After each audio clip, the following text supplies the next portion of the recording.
Continuando con dentro del hormigón fresco, lo que es el moldeo de probetas, habíamos quedado en los defectos que pueden aparecer. Fíjense arriba a la izquierda, apoyar la probeta en una superficie no plana. Eso queda tan inclinado que si el laboratorista no se da cuenta al ensayarla, va a romper por una esquina porque la rótula esférica no da eso, esa rotación.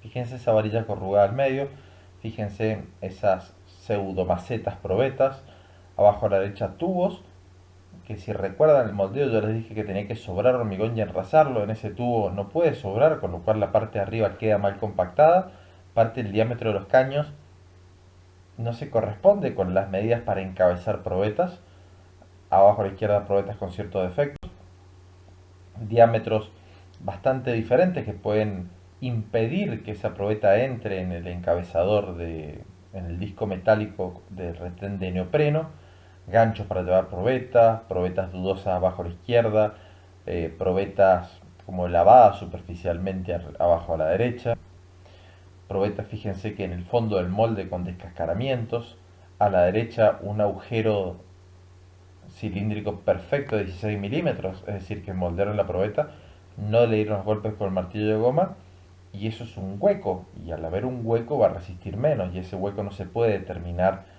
precisamente el diámetro, con lo cual es un defecto que el laboratorio debe comunicar.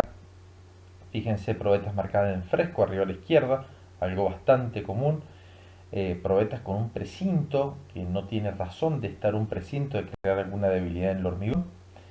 Lo que es, fíjense, probetas en la imagen de la izquierda, bien de una obra y una que es un desastre, esa probeta no se puede ensayar. A la derecha, probetas que se ven como choques, como desgranado, y no es de la mala calidad del hormigón, sino había sido del transporte, que había estado más de 3 días en la caja de una camioneta de un lado para otro, lo que es una huella de un perro. Eh, para hacerse gracioso no, pero esa probeta puede dar baja por eso. Lo que son falsos encabezados, que algunos moldes tienen improntas abajo, que claramente no está normalizado eso. Lo que son varillas de 25 milímetros en vez de 16, falta de paralelismo en las caras, fíjense en la rótula a la derecha de la probeta que no va a suplir esa falta de paralelismo, moldes ensamblables dudosos, muy ovalados, suciedad de moldes, si los moldes están muy sucios como se ve a la izquierda, fíjense, tiende a fisurarse el hormigón en la cara superior y cuando un hormigón fluido entra en ese molde, como el hormigón desliza abajo, se cuelga arriba, crea una fisura y fíjense en la fotografía de la derecha, fisura antes del ensayo, fisura después del ensayo. ¿Por dónde se produjo la rotura? Por esa fisura inducida que no tiene nada que ver con la calidad del hormigón, sino que es un problema, una deficiencia del ensayo. Marcado superficial de probetas quizás es el más perjudicial y menos controlado y más habitual. Me ha tocado ir a muchas obras y uno dice, la norma dice que no se marcan arriba. Bueno, pero yo las marco así. Y bueno, entonces, a ver, yo no creo que nadie puede tener el ego tan alto de creerse arriba de una norma IRAM o de un reglamento. Sin embargo, ese tipo de cosas pasan y qué más fácil que marcarla al día siguiente. Es decir, que el marcado arriba es una de las cosas que se hacen las cosas mal porque no se tiene la conciencia de la relevancia que tiene esto en reducir resultados porque nunca un marcado arriba va a subir la resistencia, la va a bajar y esto puede bajar más de un 50% y el problema no solo es para el proveedor de hormigón que le van a hacer un reclamo y va a tener que ir a sacar testigos, sino es para la obra también, para los inspectores de obra, con lo cual hay cosas que a simple vista debería el laboratorio informar. Fíjense ese 5 por donde rompió, fíjense el 87 por donde rompió, fíjense la probeta número 2 por donde rompió, es decir, esa probeta claramente induce lo que es la rotura por esa marca. Esa probeta, si no hubiera tenido esa marca, podría haber resistido algo más. ¿Cuánto? Y no se puede saber. ¿Por qué? Porque ya está fuera de norma, no puede hacer una corrección. Fíjense eso, ese 4 ese 7 y en este caso, algunos laboratorios no informan esto. Dicen probeta bien confeccionada. Esto está mal y esto es visible. Entonces, el laboratorio es quien tiene que dirimir esto y tiene que decir, mira, la probeta estaba mal hecha. Dio X. Ah, pero dio bien. Bueno, pero estaba mal hecha. Dio mal. Y pero estaba mal hecha. Entonces, a ver, la función de hacer bien o nuevas probetas es de la obra y no cuesta nada marcar al día siguiente y esto es sumamente frecuente. Por lo cual no es complicado realizar un control de calidad que se adecue a las normas IRAM, por más que en más de la mitad de las obras no se cumplen con estas especificaciones. Si ustedes cuando repasen van a ver que nada es tan complejo en absoluto. Otros ensayos de hormigón fresco, es decir, otros que se realizan menos frecuentemente pero pueden ser de cierta utilidad. El de exudación. Todos estos, reitero, están en los ensayos paso a paso, con lo cual tienen que estudiarlos de ahí. Consiste en acondicionar de cierta manera en un recipiente, el recipiente del peso unitario grande, el de cerca de 15 litros, se acondiciona ciertas capas, golpes, la probeta, golpe, martillo y goma, y no se llega hasta arriba, se deja 1 centímetro, 2 centímetros menos, se pesa el hormigón y conociendo la dosificación inicial se puede saber en función de ese peso de hormigón que tengo cuánto es agua. Puede haber en ese recipiente de agua, por dar un ejemplo, 1,2 litros de los 18 kilos de hormigón que hay. Bien, entonces eh, se tapa lo que es con una tapa de acrílico, con un plástico, y luego a ciertos intervalos se coloca una cuña de madera abajo y se va retirando el agua de exudación y se colecta en una probeta o se pesa. Con lo cual voy viendo en el tiempo cuánto agua de hormigón va exudando, con lo cual puedo trazar una pendiente y determinar la velocidad de exudación en un gráfico, o bien, y también, perdón, puedo determinar la capacidad de exudación, que va a ser el porcentaje de agua colectada en función del agua total que tenía ese recipiente de hormigón, que se saca en función de lo que es el, el peso de hormigón que tenía ese recipiente. Ahí tienen la compactación de lo que es fíjense, el recipiente del peso unitario grande, los golpes con martillo de goma, luego arriba a la derecha cómo se inclina 5 minutos antes de cada recolección de agua y se recolecta con una perita de agua, con una jeringa, y en eso se va graficando lo que es el tiempo transcurrido en segundos respecto a lo que son los mililitros por centímetro cuadrado de superficie del recipiente, son las unidades, da un gráfico y luego ese gráfico se obtiene una línea de tendencia que tiene que tener un error bajo, R cuadrado arriba de 0,90 para que sea válido, es decir, que sea bien lineal o bastante lineal, y entre el 10% para descartar el inicio y el final, que se empieza como a mesetar, esa pendiente es la velocidad de exudación. Y la capacidad de exudación es la cantidad de agua dividido en los litros que tenía ese recipiente. Estos dos valores se especifican, por ejemplo, para hormigones sujetos a la abrasión o para cuando una hormigona o elementos de más de 2 metros de altura. Tiempo inicial de fragüe y tiempo final también. Tiempos de fragüe son muy útiles, no tienen nada que ver con el aparato de Vicat, no hay una correlación entre cementos y hormigones, es la realidad, ya que el de cemento se hace por una pasta de consistencia normal, de una relación de agua-cemento ficticia de la pasta de consistencia normal, parecida a 0,28 pero sin agregados, y en este caso se va a medir la resistencia a la penetración en megapascales. Esto no es resistencia a compresión. Ustedes recuerden que, ya lo hemos visto en materiales, una presión es diferente a una tensión. La presión es de fluidos, la tensión es de sólidos. Y como acá yo tengo un pasaje entre fresco y endurecido, justamente ese no es ni fluido ni sólido, por lo cual se mide en resistencia a la penetración mediante un penetrómetro, ¿sí? Y por definición, porque esté establecido así, se determina que el tiempo inicial de fragua cuando tenga una resistencia a la penetración de 500 psi o 3,5 megapascales, y que tenga el fin de fragua cuando tenga una resistencia de penetración de 28 megapascales. Se pueden utilizar penetrómetros de bolsillo, lo que sí es muy importante, después lo estudiarán, pero es que hay que determinar el tiempo de fragua con un penetrómetro de bolsillo, un penetrómetro de pie, ya les mostré una fotografía, tamizando el hormigón, porque si no, esta aguja que tiene cierta sección puede pegar contra una piedra y me va a falsear el resultado, con lo cual la preparación indispensable para el tiempo de fragua en el hormigón es tamizar el hormigón, que puede tardar 5 minutos si fluido a media hora si un hormigón más seco, para verterlo esto en un recipiente de dimensiones mínimas de 15 centímetros, tanto de altura como de diámetro, de sección transversal, y A partir de cierto tiempo, a partir de las 2 horas, 2 horas y media, se van registrando cada hora o cada media hora la resistencia de la penetración y siempre esta penetración se va haciendo en diferentes puntos. Se hace un gráfico de resistencia de la penetración que se mide directamente en el resorte, en lo que queda luego de hacer una fuerza tal para que penetre 1 pulgada en 10 segundos. Hay que tener cancha, hay que tener práctica. Se grafica en función de los minutos y se obtiene lo que es un gráfico de tiempo inicial de Fraude. Este tiempo inicial de Fraude depende mucho de la temperatura hormigón fresco, ya lo hemos dicho. Tiempo frío, Fraude más extendido. Mientras menor es la relación agua-cemento, Fraude más temprano. Si empleo aditivos reductores de agua, retardadores de Fraude, suelen retrasar el Fraude los reductores de agua. Los retardadores de Fraude más aún. Condiciones si el camión está quieto o no. Hay muchos aspectos que influyen y que pueden acelerar o retrasar lo que es el Fraude. Ahí tiene el gráfico que les decía de diferentes mezclas con diferentes contenidos de cemento, ¿sí? Fíjense cómo es el tiempo inicial de Fraude, fíjense cómo en el eje X van los minutos. Al principio la resistencia de penetración es 0, o sea, meten la punta del de bolsillo o el de pie, que es el que tienen arriba a la derecha o abajo a la izquierda. Estoy haciendo el ensayo.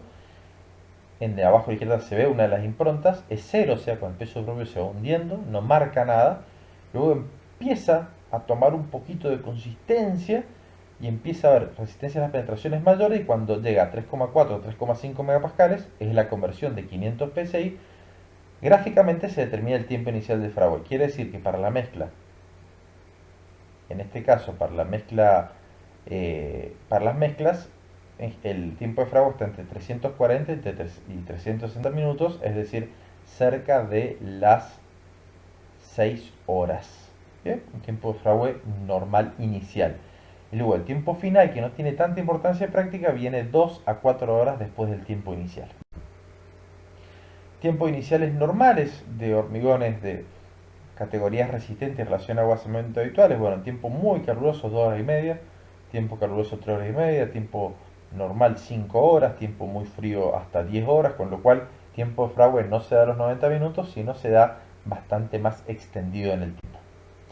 La uniformidad mezclado, un ensayo que también está en el paso a paso, no hace falta que lo estudien tan detalle, pero es para ver si un equipo de mezclado y el hormigón es uniforme tanto al inicio como al final, siempre descartando la primera parte, ya lo dijimos, o en una pastonera de 2 metros cúbicos, una premoldeadora, eh, el hormigón que cae al principio es igual que el último. Reitero, siempre descartando el inicio y el final, me refiero cerca de la primera parte y cerca del final y al medio, para determinar tiempo de mezclado óptimo, si todos los materiales se están mezclando bien. Se hacen 2 ensayos, uno del peso unitario y del aire, y en función del peso unitario y del aire se saca un parámetro que es la densidad de mortero libre de aire, que no importa, es una cuenta, pero no deben estar muy alejadas. Es decir, que debe tener la misma cantidad de materiales para que usted tenga una idea. La diferencia puede ser del 1,6%. Y el otro ensayo característico que se hace es un tamizado del agregado grueso en el tamiz 4 húmedo, se tamiza, se seca, se determina en X cantidad de hormigón, que habían hecho el aire y el peso unitario, lo tiran en un tamiz, en una criba, de a poco lo van lavando con una manguera y se quedan con la piedra. Esa cantidad de piedra tiene que ser parecida al inicio, al medio y al final, con una diferencia menor al 6%. Se pesa en saturado superficie seca, igual que el ensayo de densidad agregado grueso. Con esto uno puede decir el mezclado es uniforme.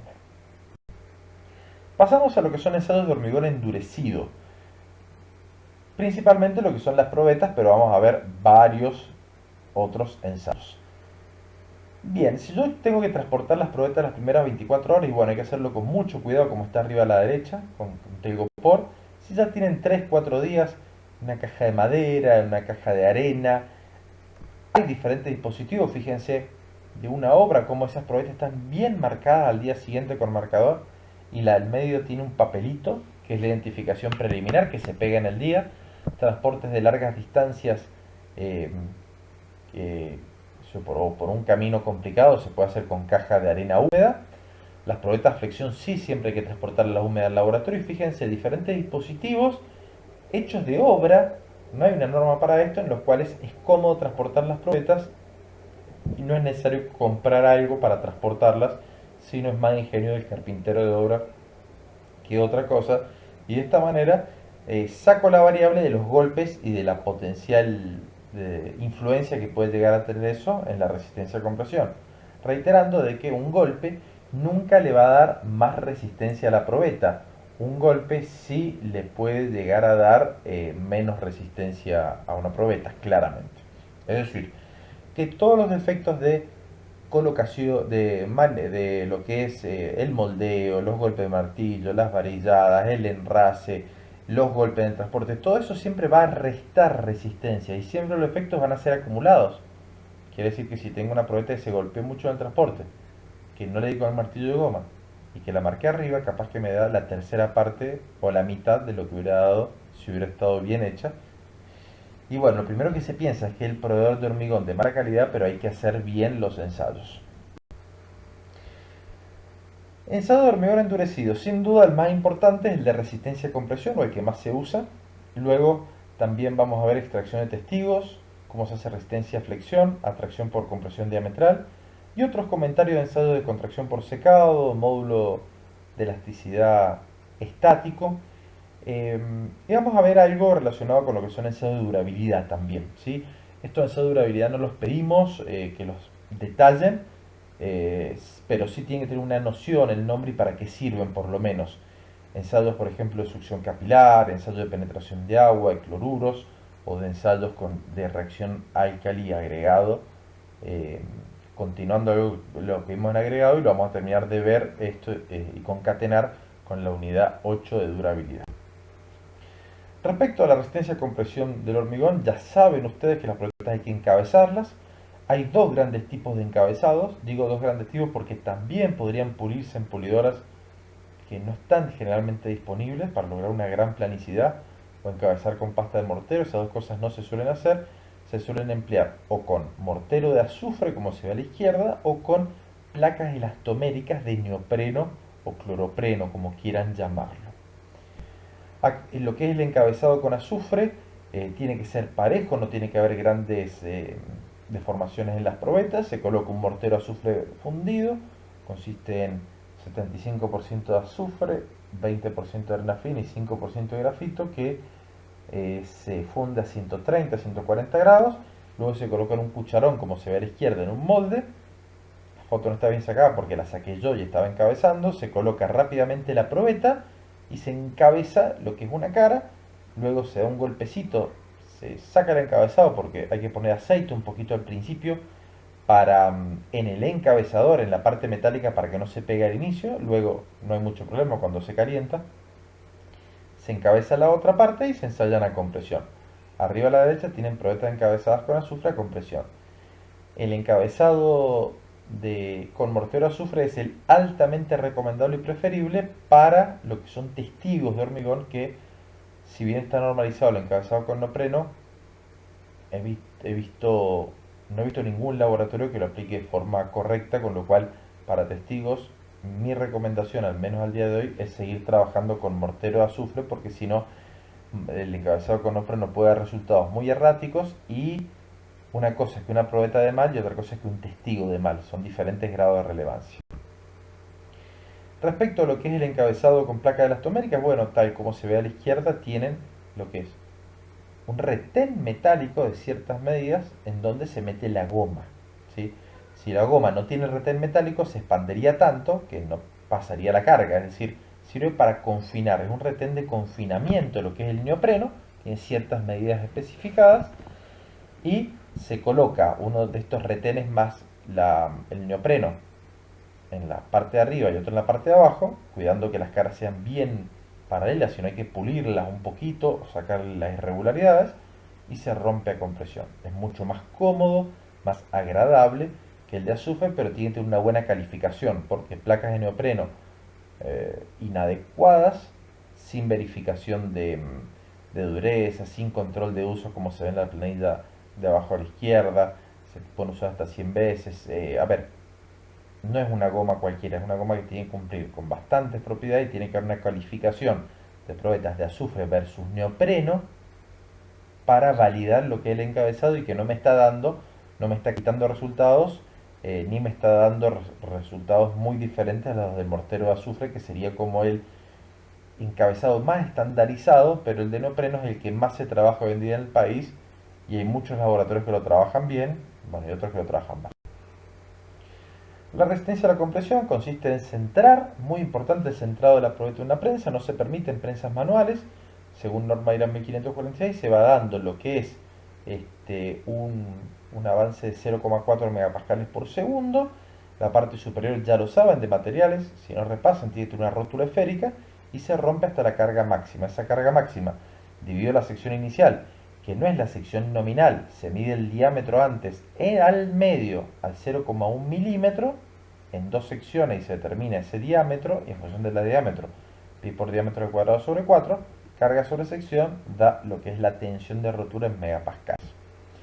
Ahí tiene una rotura con encabezado de freno, fíjense que lo que se ve es el metal, no es la goma, arriba y abajo, es como el retén, arriba a la derecha también, se ve lo que es el retén metálico donde encaja la probeta, que no puede haber ni entrar muy justa ni quedar 1 centímetro. A ver, tiene todo esto medidas normalizadas, las probetas cúbicas no se encabezan, es la suerte que tienen, por ejemplo, probetas empleadas en países como Turquía, Inglaterra, Alemania, China, son cúbicas y como dos lados son perfectamente paralelos, no hace falta el encabezado, si los moldes son buenos, por supuesto.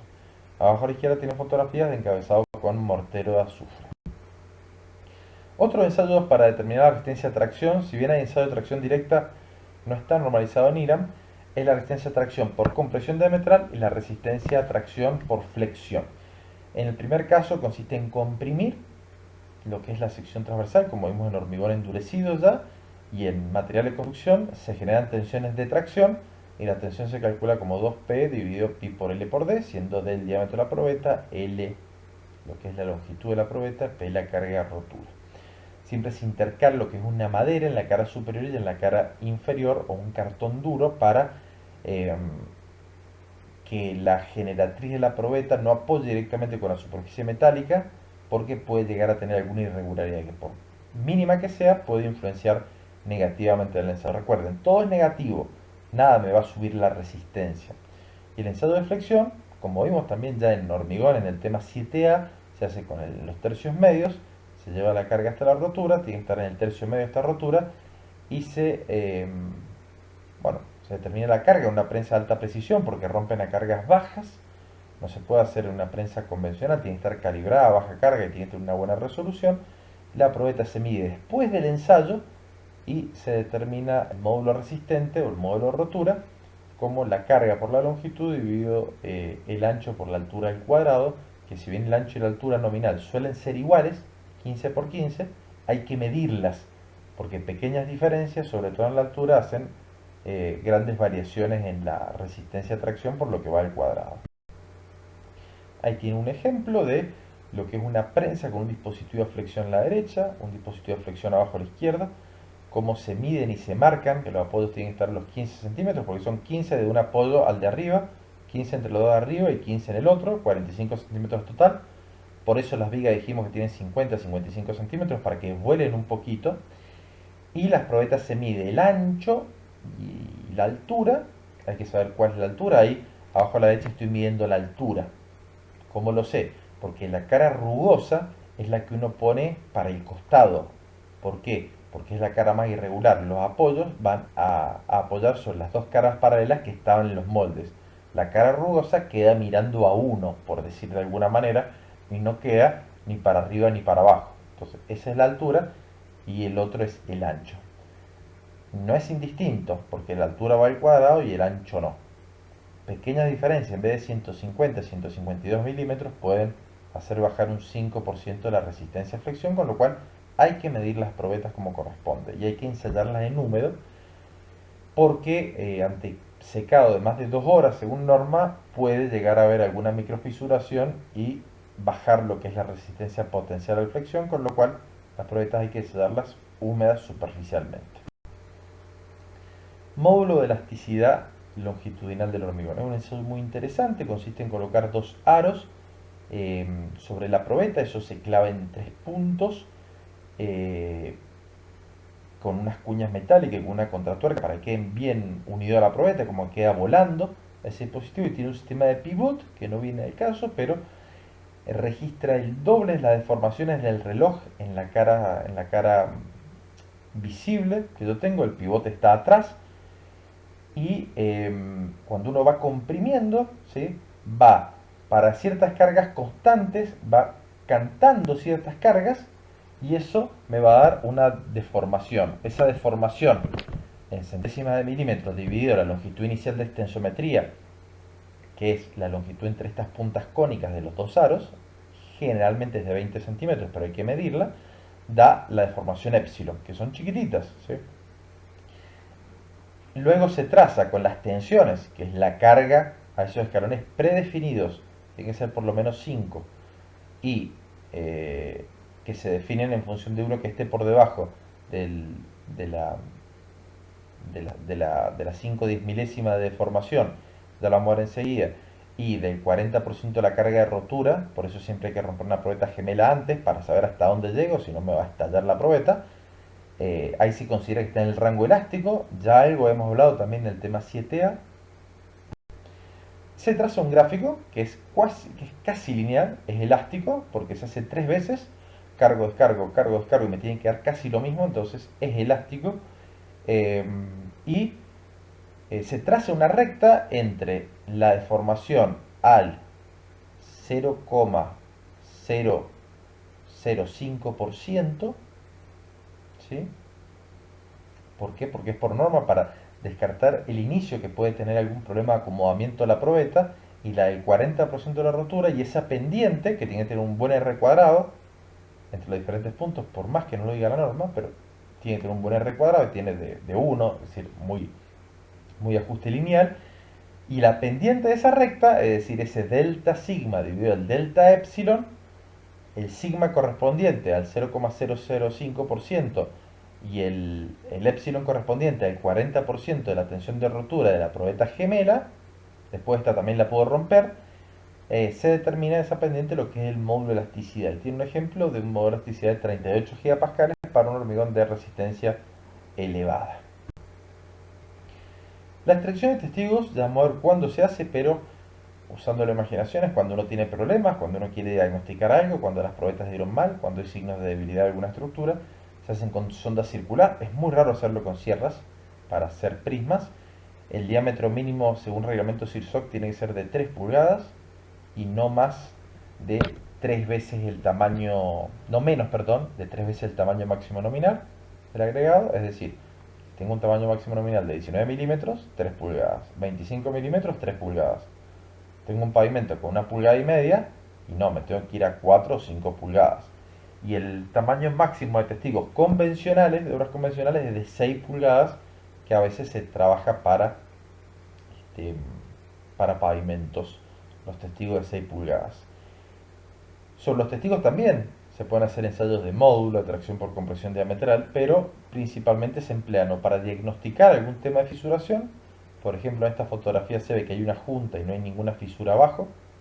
Ya vamos a ver, porque la junta era muy poco profunda y se marcó la fisura por cualquier lado. Pero principalmente se emplea también para romper a compresión.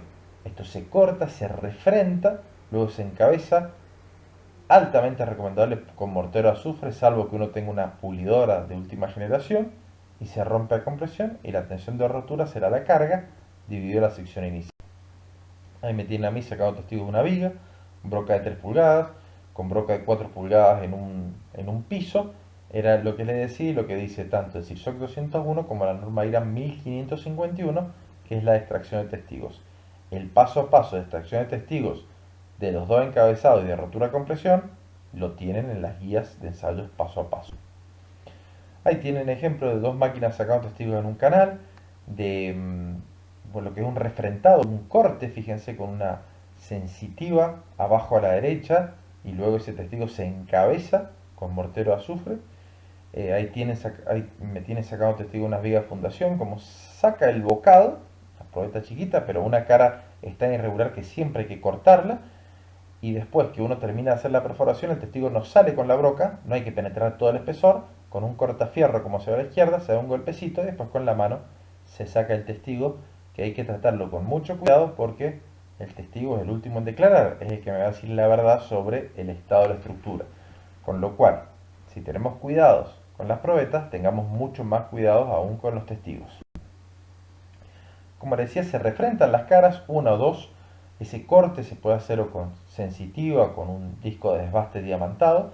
Se recomienda lo que es el encabezado con mortero de azufre y luego se mide la altura. Después de encabezado se mide el diámetro y se determina la esbeltez.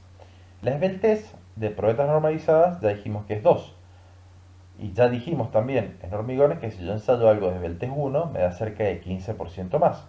Con lo cual, si yo rompo un testigo con esbeltez 1, estaría haciendo trampa porque me va a dar más que si hubiera sido esbeltez 2, que es lo que está normalizado acá en el país. Con lo cual, como no se puede obtener siempre testigos de esbeltez 2,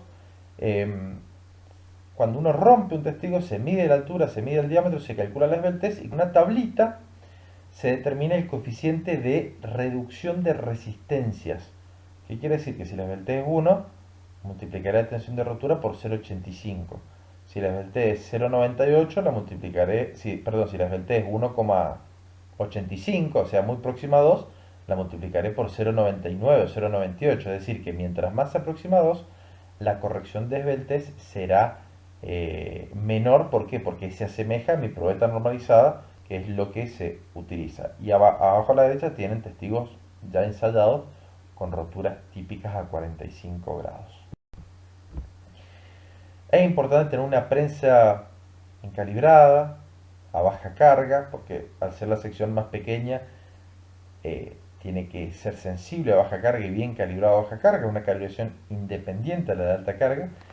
Si el hormigón va a estar seco, como en un pavimento, en Mendoza, se ensaya en seco el hormigón. Si yo saco el testigo de una cisterna de agua y ese hormigón va a estar más que humedecido superficialmente, eso dice la norma, se ensaya húmedo, siempre va a dar menos húmedo, un 10, un 5% menos, pero eso va a depender de la condición de servicio.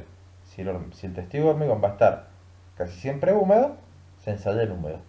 Si va a estar seco, se ensaya seco. No es que se ensaya para la situación mejor o peor, se ensaya para la situación que va a estar en servicio ese hormigón lo más frecuentemente.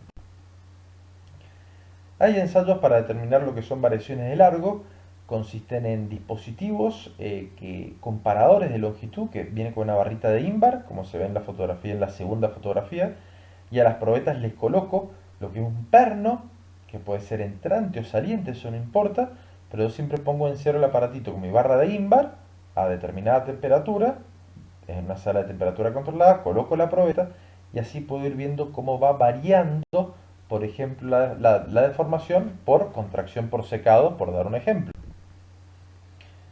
Lo que son los ensayos de durabilidad, ¿sí?, los dejamos para la próxima presentación, que son muy relevantes, pero todavía no hay un consenso internacional de qué ensayos realizar para caracterizar.